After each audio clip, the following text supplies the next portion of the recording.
Billie Eilish bu asrning eng nufuzli san'atkorlaridan biri bo'lib, bir necha yilda musiqa olamini umuman o'zgartirib yubordi. Ammo shon-shuhrat, drama, nafrat va kutilmagan qiyinchiliklarsiz kelmaydi. Bugun biz Billie Eilishning ijodi, yuksalishi va kurashlari haqida gaplashamiz. Billie Eilish 2001-yil 18-dekabrda Los-Anjelesda musiqa va san'atni sevuvchi oilada tug'ilgan. Uning oyisi Maggie Bird aktrisa, ssenariy muallifi va musiqachi, otasi Patrick O'Connell ham aktyor bo'lib, Billie ijodiy rag'batlantiruvchi muhitda o'sgan va uyda cholg'u asboblarini chalishni o'rgangan. Ikkala ota-ona ham qizaloq Billie va uning katta akasi Finnesning tarbiyasi va rivojlanishida faol ishtirok etgan va bolalar o'z hobbilari bilan ko'proq shug'ullanishi uchun uyda o'qitilishgan. Billie an'anaviy maktabni emas, uy ta'limini olgan. Yoshligidan bo'lajak yulduz klassik rock, indie va pop musiqasini aralashmalarini eshitib, 8 yoshida Los-Anjeles bolalar xorida qo'shiq aytishni boshladi. 11 yoshga to'lganida esa Billie onasining qo'shiq yozish darslaridan va akasining prodyuser va musiqachi sifatida o'sib borayotgan iste'dodidan ilhomlanib, o'z qo'shiqlarini yozishni ham boshladi. O'sha yillari Billie har qanday yosh qizga o'xshardi va mashhur pop yulduzlariga qiziqib musiqalarini eshitardi. Misol, qizaloq Billiening xonasida o'sha yili barcha qizlar sevgan Justin Bieberning posterlari bo'lardi. Eilishning o'zi esa bir kun Justinga turmushga chiqishni orzu qilardi. Billie shuningdek raqs darslarida qatnashdi va ayniqsa zamonaviy raqsga katta e'tibor qaratdi. Ammo afsuski, u erta o'smirligida jiddiy jarohat olib, raqs mashg'ulotlarini tugatishga majbur bo'ldi va bu uni musiqaga yanada chuqurroq sho'ng'ishiga undadi. Bitta gap qilib aytganda, 2 xonali kamtarona uyda o'sgan, oddiy kiyim kiyib vegetarian hayot tarzini kechirgan Billiening dastlabki yillari individuallik bilan ajralib turardi. Bu elementlar keyinchalik uning musiqasi va xarakterining muhim xususiyatlariga aylandi. 2015-yillardan Billie akasi Finnes bilan birga qo'shiqlar ustida ishlashni boshladi. O'sha yillar ular She's Broken hamda Fingers Crossed nomli qo'shiqlar yozib, SoundCloud platformasida chiqarishni boshladi. Lekin Billie Eilishning sezilarli muvaffaqiyati 2015-yil 18-noyabrda SoundCloudga Ocean Eyes qo'shig'i yuklanishi bilan yuz berdi. Track dastlab uning akasi Finnes tomonidan o'z guruhi uchun yozilgan va ishlab chiqarilgan edi, ammo u Billiening ovoziga ko'proq mos kelgandi. Aka singil Ocean Eyes'dan ko'p narsa kutishmagan, ammo 2 hafta ichida qo'shiq viruslanib 100 minglab odamlar tomonidan eshitilgandi. Bu esa prodyuser Danny Rukasinning e'tiborini tortdi. 2016-yil boshida Billie Apple Music tomonidan qo'llab-quvvatlanadigan Platoon kompaniyasi bilan shartnoma tuzdi. Bu unga o'z imijini yaratishga va hatto Chanel kabi brendlar bilan o'z stilini ustida ishlashga yordam berdi. Mart oyida Ocean Eyes uchun rasmiy musiqiy video chiqdi. Bir necha oy o'tgach esa Billie o'zining 6 Feet Under nomli ikkinchi qo'shig'ini va unga olingan klipni chiqardi. Ushbu dastlabki qadamlar uning pop musiqasining eng noyob ovozlaridan biri sifatida yuksalishiga asos soldi. 2016-yil avgust oyida Billie Eilish, Eminem, Lady Gaga, Selena Gomez va boshqa juda ham ko'p yulduzlarning labeli bo'lgan Interscope Records bilan shartnoma imzolab, o'z karyerasida katta qadam tashladi. Bitta virusli qo'shiq chiqarishning o'rniga uning jamoasi noyob imij va o'ziga xoslikni yaratishga e'tibor qaratdi. Va keling tan olaylik, endi o'sayotgan Billie Eilishning ko'rinishi, kiyinish uslubi va umuman estetikasi juda ham boshqalardan ajralib turardi va bu uni mashhurlikka erishishni tezlashtirgan omillardan biri bo'ldi. Endi mashhur bo'layotgan vaqtda ommaviy axborot vositalarining Eilishga bo'lgan e'tiborining katta qismi musiqadan tashqari uning moda uslubiga qaratilgan edi. Feminin liboslar kiyib yuradigan va feminin make-up ishlatadigan pop yulduzlaridan farqli o'laroq, Eilish asosan keng va katta o'lchamdagi kiyimlar kiyardi va sochlarini antiqa ranglarga bo'yab olardi. Ko'plarni bu stil o'ziga tortgan vaqtda boshqalar Billie Eilishni biroz g'alati va qo'rqinchli qiz deb bilishardi. U haqida odamlar qanday fikrda bo'lishiga qaramay, uni sezmaslikning ilojisi yo'q edi. O'sha yili Billiening Ocean Eyes va 6 Feet Under qo'shiqlari qayta chiqarildi. Keyin esa o'zining g'alati hikoyalari va qorong'u mavzularini namoyish etgan Bellyache treki paydo bo'ldi. Esingizda bo'lsa, 2017-yilda Netflixda 13 Reasons Why seriali juda katta hit bo'lgandi va shu serial uchun Billie Board nomli soundtrack ijro etdi. Billie Watch, Copycat, My Boy and I Don't Wanna Be You Anymore kabi ko'proq singillar chiqishi bilan Billie o'zining o'sib borayotgan muxlislar raqamini yana ham kattalashtirdi. Uning Don't Smile at Me debyut mini albomi avgust oyida chiqdi va Billboard 200 da 14-o'rinni egalladi. Billiening melanxolik ovozi muxlislar va sanoatning e'tiborini qozona boshladi. Billie asta-sekin virusli qo'shiq aytgan o'smirdan pop olamining eng istiqbolli yangi qo'shiqchilaridan biriga aylanayotganini hamma bilardi. Billie Eilishning haqiqiy global muvaffaqiyati 2018-2019-yillarga to'g'ri keldi. Bu davr uni oddiy yulduzdan global pop fenomenigacha ko'tardi. 2018-yil boshida u Where Is My Mind turni boshladi va 13 Reasons Why serialining ikkinchi mavsumi uchun Khalid bilan Lovely qo'shig'ini chiqardi. Bu qo'shiqni eshitmagan odamni o'zi bo'lmasa kerak va mana deyarli 7 yil o'tib ham bu qo'shiqning millionlab muxlislari bor. Isn't it lovely? Oh, O'sha yili u Next Management bilan modani qo'llab-quvvatlash bo'yicha shartnoma tuzdi.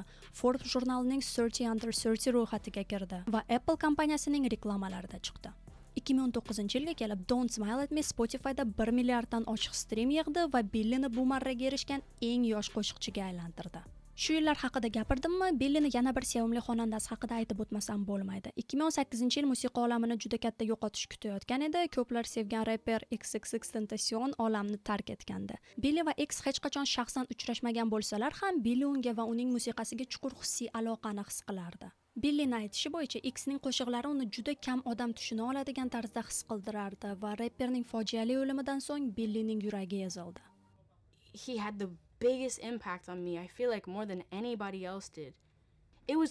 It's like insane to like see now because I just see the impact that he had on people and the impact that he had on me, and I barely even knew him, and that's insane. That's unbelievably insane. And people that didn't even know him, the impact that he had on them, you know. U konsert chiqishlari paytida unga aloqador kiyimlar kiygan, u haqida chuqur hurmat bilan gapirgan va hatto shoulardan birida X'ning Jocelyn Flores qo'shig'ining bir qismini kuylagan. Billi uchun XXXTentacion shunchaki bir qo'shiqchi emas edi. Uning og'rig'i va zaifligi Billiga xuddi o'zinikini aks ettiradigan odam edi. Bu umuman romantik munosabatlar bo'lmagan, faqatgina san'atkorlik orqali kuchli rishtalar bo'lgan. O'ylaymanki, bu musiqa uzoqdan bo'lsa ham qalblarni qanday bog'lashi mumkinligini ajoyib namunasi. Billining ijodiga qaytsak, haqiqiy burilish nuqtasi keyin sodir bo'ldi. Bury a Friend va Wish You Were Gay nomli qo'shiqlar Billining 2019-yilda chiqarilgan When We All Fall Asleep Where Do We Go debyut albomi uchun yo'l ochdi.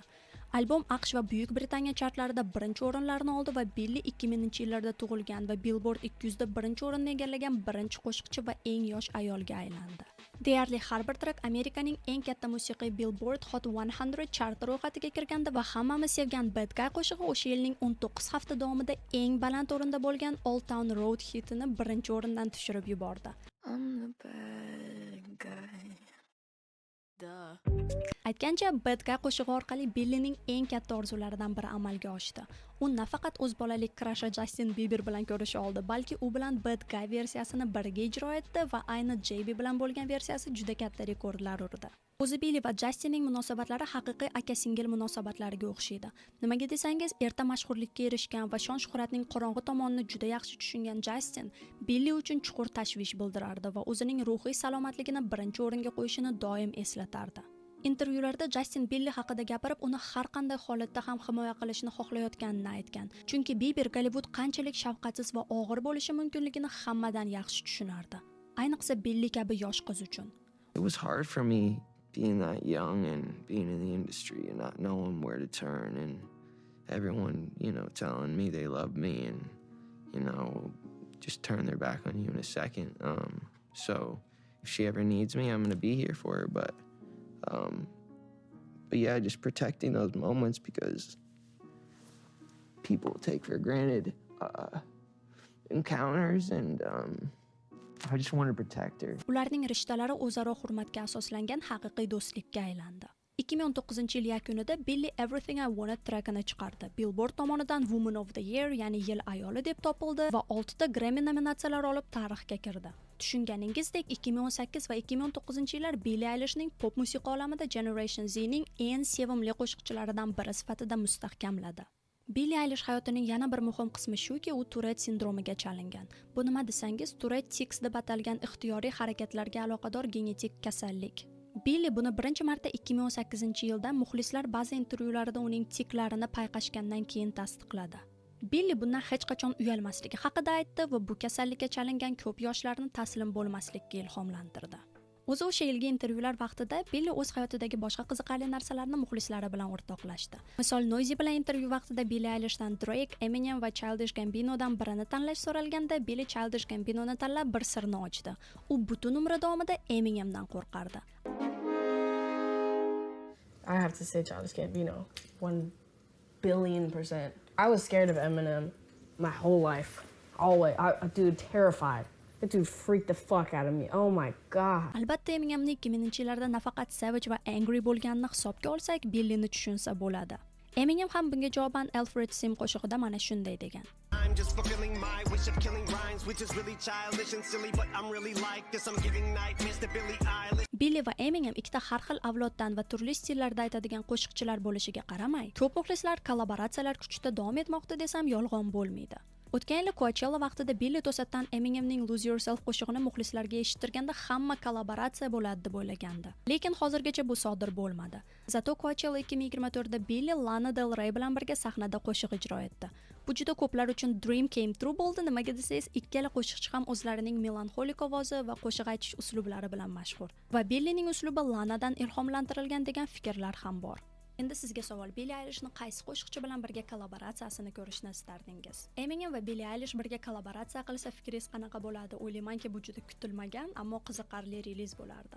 2020-yil boshida atigi 18 yosh bo'lib turib, Billie Eilish Grammy mukofotida 4 ta asosiy nominatsiyalarda Record of the Year, Song of the Year, Album of the Year va Best New Artist bo'lib g'alaba qozondi. Bu uni katta to'rtlik mukofotini barchasini qo'lga kiritgan eng yosh qo'shiqchi va birinchi ayol xonandaga aylantirdi va Guinness rekordlar kitobida o'z ismini qoldirishiga imkoniyat berdi. Aytgancha, ayni shu Grammy mukofotida yilning albomi nominatsiyasida g'alaba qozonganda Billy kamtarlik qilib haqiqiy g'olib Ariana Grande bo'lishi kerakligini aytgandi. Can I just say that I think Ariana deserves this? Thank You Next got me through some shit, and I think it deserves like more than anything in the world. I love you so much. Shunday tarixiy Grammy yutuqlaridan so'ng Billie Eilish hitlar yaratishda davom etdi. 2020-yil yanvarida u James Bond haqidagi No Time to Die filmi uchun soundtrack ijrochisi sifatida e'lon qilindi va uning akasi Finnes bilan birgalikda ishlab chiqarilgan track eng yosh ayol qo'shiqchi tomonidan ijro etilgan birinchi bandiana qo'shig'i sifatida tarixga kirdi. COVID-19 pandemiyasi vaqtida Billy My Future qo'shig'ini va unga animatsion musiqiy video ham chiqardi va hatto biznes ishlari bilan ham shug'ullanishda davom etdi. U Fender brendi bilan hamkorlikda markali ukulelelar chiqardi. Oktyabr oyida 12 ta nominatsiyadan 3 ta Billboard Music Awards mukofotini qo'lga kiritdi. 2020-yil oxiriga kelib Billy nafaqat mashhur, balki juda boy qo'shiqchi ham edi. Yillik daromadi $53 million tashkillab, u Forbes Celebrity 100 ro'yxatiga kiritilgan eng yosh odamga aylandi. Hatto shunday global inqiroz sharoitida ham Billy o'zining ijodiy kuchi va madaniy ta'sir ko'rsatuvchi ko'p qirrali xonanda ekanligini ko'rsatdi. 2021-yil yanvar oyida Billie Eilish va ispaniyalik qo'shiqchi Rosalía birga o'sha vaqtlar juda trend bo'lgan Euphoria seriali uchun Lo vas a olvidar nomli balladani chiqardi. Bir vaqtda Apple TVda hamda dunyo kinoteatrlarida Billie Eilish The World's a Little Blurry hujjatli filmi premyera ham bo'ldi. Kino muxlislarga Billyning sahna ortidagi hayotiga chuqurroq va samimiy qarashni taklif qildi. 63 Grammy mukofoti marosimida esa Billy o'zining g'alabalarini davom ettirgan holda ikkita asosiy mukofotni qo'lga kiritdi. No Time to Die vizual media uchun yozilgan eng yaxshi qo'shiq nominatsiyasida va Everything I Wanted Record of the Year sifatida. O'zining qabul nutqida Eilish yana kamtarlik qildi va Megan Thee Stallion g'alabaga ko'proq loyiq ekanligini aytdi va shu bilan birga muxlislari va akasi Finnesga minnatdorchilik bildirdi. You had a year that I think is untoppable. You are a queen. I want to cry thinking about how much I love you. You're so beautiful. You're so talented. You deserve everything in the world. I think about you constantly. I root for you always. You deserve it, honestly. Genuinely, this goes to her. Can we just cheer for Megan Thee Stallion, please? Billie Eilish o'sha vaqtda faqatgina musiqa bilan shug'ullangan deb o'ylasangiz, qattiq adashasiz. Musiqadan tashqari qo'shiqchi Billie Eilish nomli fotokitob chiqardi. Unda muxlislarga sahnadan va sahnadan tashqarida olingan va Billie tomonidan shaxsan tanlangan rasmlar to'plami mavjud edi. 2021-yilda pop yulduzi yana Eilish nomli o'z atirlari brendini yaratdi va mahsulot muxlislar orasida bir zumda hitga aylandi. O'sha yilning yana bir katta bosqichi bu albatta Billie Eilish aktyor Timothée Chalamet va sportchi Naomi Osaka bilan birga Met Galaning hamraisiga aylanishi va tadbirda birinchi bor paydo bo'lishi edi. Billie Oscar de la Renta brendidan bo'lgan juda chiroyli libosda debyut qildi va albatta kechaning eng ko'p muhokama qilingan yulduzlaridan biriga aylandi. Xuddi shu vaqtda Billiening shaxsiy hayotida ba'zi o'zgarishlar sodir bo'layotgan edi. Eilishning hujjatli filmidan shuni bilishimiz mumkinki, 2020-2021 yillar davomida u Brandon Q Adams nomli rapper bilan birga munosabatlarda bo'lgan. Ammo qo'shiqchining aytishi bo'yicha munosabatlar sog'lom emas edi. Yoshlar bir-birlarini sevishiga qaramay, ular emotsional jihatdan har xil bo'lib, chindan baxtli bo'la olisha olmagan va bu break-upga olib kelgan. 2021-yilning iyulida Billie o'zining yangi albomi Happier Than Ever'ni chiqardi. Albom katta muvaffaqiyat bo'lishiga qaramay, o'sha yili musiqa arenasida yangi kuch Olivia Rodrigo paydo bo'lgandi. 18 yoshli qo'shiqchi o'zining Sour albomini may oyida chiqarib, deyarli o'sha zahotiyoq hamma chartlarni egalladi va yilning eng ko'p muhokama qilingan xonandalaridan biriga aylandi. Ko'p tinglovchilar o'sha vaqt Billie Eilish o'z aktualligini sekin yo'qotayotgani haqida da'vo qila boshladilar. Muxlislar va tanqidchilar ikkita pop yulduzlarining uslublarini va ta'sirini taqqoslab, Olivianing yangi pop-punk vibe yangi avlodga ko'proq mos kelishini aytishdi. Buni ustiga qo'shib, Grammy mukofotida Happier Than Ever uchun 6 ta nominatsiya olgan Billie bitta nominatsiyada ham g'alaba qozona olmadi. Esimda o'sha yilning asosiy triumfatorlari Olivia Rodrigo hamda Silk Sonic edi. O'sha yilgi Grammy'da Billie Eilishni yutishini istaganmisiz? Uni qaysi albomi sizga eng ko'p yoqadi? Albatta izohlarda bo'lishing. Ko'p insonlar ularni bir-biriga taqqoslaganiga qaramay, Billie va Olivia bir-birini yomon ko'rmaydi va ko'pincha bir-birini ijodi haqida yaxshi so'zlar aytadi. Eilish hatto 2023-yil Rodrigoga bag'ishlangan Goldwing qo'shig'ini yozgan. Chunki pop yulduzning aytishi bo'yicha, u Olivia yoshroq bo'lgani tufayli uni himoya qilishni istagan. I love Billie Eilish. She's kind of my age and kind of I love that style of music, so that would be cool to collab with her. Well, hey, you never know. Yeah. You never know, right? Mr. Rodrigo, who's fucking killing it, I want to be like, I just want to like take her and be like, wait, and like shove her in a glass box and like protect her from everything. Keyin nima bo'ldi Billie'ning ijodiga desangiz, 2022-yil fevral oyida va nihoyat Happier Than Ever gastrollari boshlandi va u 1 yil atrofida davom etdi. Bu albomning ta'sirini va Billie'ning kuchli jonli ijrochi va global ikona sifatida o'rnini mustahkamladi. Haterlar hate qilayotgan vaqtda Billie Eilishni to'xtash niyati yo'q edi va u 2022-yil yana bir bor tarixga kirdi. Eilish 21-asrda tug'ilgan birinchi Oscar mukofotiga sazovor bo'lgan inson bo'ldi. Qaysi qo'shig'i uchun desangiz, biroz oldin u James Bond uchun No Time to Die soundtrack haqida gaplashgandik. Xuddi shu qo'shig'i tufayli Billie kino olamining eng mashhur mukofotini yutib oldi. Bu aytgancha James Bond franshizasi tarixidagi 3-eng yaxshi qo'shiq uchun Oscar bo'ldi. Oldingi g'oliblar Adele'ning Skyfall va Sam Smithning Writings on the Wall qo'shiqlari. Sizga shu uchala soundtrackdan qaysi biri yoqadi? Adele'ni, Sam Smithni yoki Billie'ning qo'shig'i? Albatta izohlarda bo'lishing. Menga shaxsan Adele'ning qo'shig'i yoqadi va uni birinchi o'ringa qo'yardim James Bond soundtracklari ichida. Lekin sizlar ham albatta izohlarda bo'lishing. Va aytgancha vaqtdan foydalanib sizlarni Telegram kanalimga ham taklif qilaman. Agar sizga show biznes yangiliklari va turli kino haqida postlar qiziq bo'lsa, havola yoki ekranda yoki video opsiyasida bo'ladi. 2022-yil Billie ikkita eng yirik musiqa festivallari Coachella va Glastonbury tarixidagi eng yosh headliner sifatida rekord o'rnatdi. Met Galada esa oltin va yaltiroq glamour mavzusiga mos qiziqarli libosda kelib, kechaning haqiqiy yulduzi bo'ldi. Eilish bundan biroz o'tgach hayratlanarli burilish qildi va Amazon Prime Video tomonidan chiqarilgan Swarm serialida Eva rolini o'ynab, aktrisa sifatida ham debyut qildi va uning ijrosi tanqidiy maqtovga sazovor bo'ldi. Yilning eng shov-shuvli Barbie filmi uchun Billie Finnes bilan birga filmning asosiy ma'nosini qamrab olgan ballada What Was I Made For ni yaratdi. Finnes haqida bir necha bor aytib o'tdim, lekin yana bir marta aytishim shart deb o'ylayman. Chunki Billie'ning global mashhurligini usiz tasavvur qilishning ilojisi yo'q. Finnes nafaqat Billie'ning eng katta qo'llab-quvvatlovchisi, balki deyarli barcha qo'shiqlarini yozuvchisi va prodyuseri.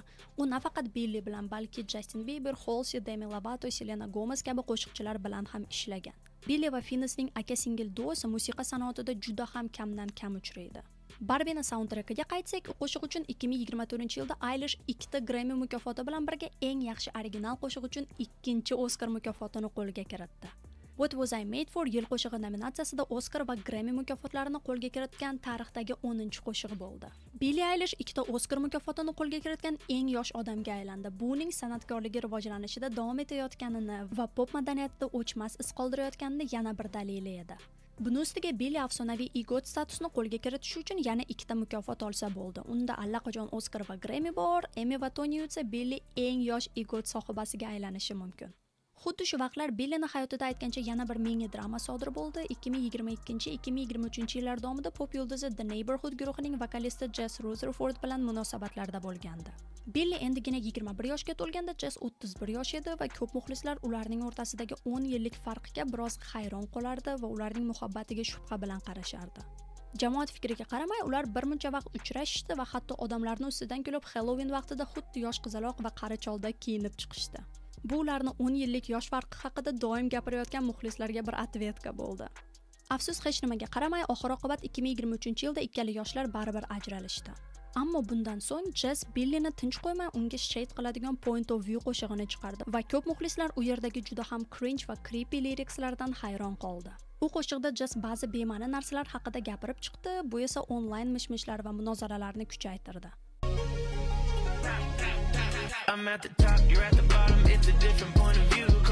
Bitta gap qilib aytganda, ularning ajralishi Billining shaxsiy hayotidagi eng ko'p muhokama qilingan voqealardan biriga aylandi. 2024-yil Billie Eilish o'zining may oyida chiqadigan Hit Me Hard and Soft nomli 3-studiyaviy albomini rasman e'lon qildi. Loyiha uning ovozi va badiiyligini yana bir evolyutsiyasini ko'rsatdi va tezda butun dunyo bo'ylab shov-shuv uyg'otdi hamda kritiklar tomonidan yaxshi qabul qilindi. Bu yerdagi Birds of a Feather qo'shig'i Billboard 100 chartida 2-o'rinni qo'lga kiritdi va albom Grammy mukofotida 7 ta nominatsiya oldi. Keling shu yerda endi eng g'amgini haqida gaplashamiz. Billie Eilish ko'p intervyularda ayni Hit Me Hard and Soft bilan juda faxrlanishini aytib o'tgandi. Chunki musiqa sanoatida shuncha yildan beri kuylab kelib, u ayni shu albomda o'zining san'atkor sifatida bor potensialni ko'rsata olgan. Va agar nimagadir bor vaqtingizni va yuragingizni bag'ishlasangiz, boshqalardan ham qandaydir maqtov kutishingiz bu tabiiy. Afsuski, Grammy'dagi 7 ta nominatsiyadan bittasida ham Billie g'alaba qozona olmadi va bu nafaqat muxlislarni, balki Billiening o'zini ham juda ko'nglini og'ritdi. Misol, bu reaksiyalardan ko'rishimiz mumkin, Billie at least bitta mukofot olishni istagan, lekin Thank You Beyonce g'alaba Billiniki bo'lmadi. Ko'p musiqa muxlislari o'zi bu yilgi Grammy'sdan keyin Beyoncéni yana ham ko'proq yomon ko'rib qoldi, chunki nimaga desangiz, Billie yilning albomi kategoriyasida yutish kerak edi degan fikrlar juda ham ko'p. Sizlar bu haqida nima deb o'ylaysiz? Billie Beyoncéning o'rniga g'olib bo'lish kerak edi degan fikrdamisiz? Albatta izohlarda bo'lishing. Billie albom chiqishidan keyin 2024-yil sentyabrdan 2025-yil iyulgacha Shimoliy Amerika, Okeaniya va Yevropada bo'lib o'tadigan Hit Me Hard and Soft The Tourni taqdim etdi. Bu uning hozirgi kundagi eng katta gastrollari. Konsertlar puxta ishlab chiqarilgani, vizual elementlari va Eilishning jozibali ijrosi uchun muxlislar tomonidan maqtovga sazovor bo'ldi. Ayni hozirgi Billiening yangiliklari haqida gapirsak, bir necha kun oldin u bilan kichik munozara sodir bo'ldi. Gap shundaki, Eilishni amerikalik aktyor Ned Wolf bilan birga Venetsiyada ko'rib qolishdi va hamma albatta bularning o'rtasida nimadir bor degan fikr bildirdi. Buni ustiga Ned Wolf Billiening Chihiro nomli klipida ham paydo bo'lgandi. Xo'p, janjal nimada desangiz, bu Billie bi sifatida coming out qilgani. Lekin o'ylaymanki, ba'zilarga bu mavzu yoqmasligi mumkin, shuning uchun video opisiyanida ba'zi maqolalarga ilovalar bo'ladi, bemalol borib o'zingiz o'qib chiqishingiz mumkin. Billie Eilish shunchaki pop yulduzi emas, u barcha sanoat qoidalarini buzgan va butunlay o'ziga xos yo'lni tanlagan noyob san'atkor. Billie hayratlanarli vokalidan tortib boshqalardan ajralib turadigan uslubi bilan o'zining haqiqiy qiyofasini ko'rsatishdan hech qachon qo'rqmagan. U diqqat markazida o'sganiga qaramay, har bir qiyinchiligini haqiqiy san'atga aylantirgan. Billie Grammy mukofotini qo'lga kiritadimi, global gastrollarda qatnashadimi yoki shunchaki ma'noli qo'shiqlar aytadimi? U o'z muxlislari bilan chuqur aloqada bo'lib, artist sifatida rivojlanishni davom etmoqda. Va bugunga shu. Agar bu video sizga yoqqan bo'lsa, unga like bosishni unutmang. Albatta ko'proq kontent uchun obuna bo'ling va keyingi videolarda ko'rishguncha xayr.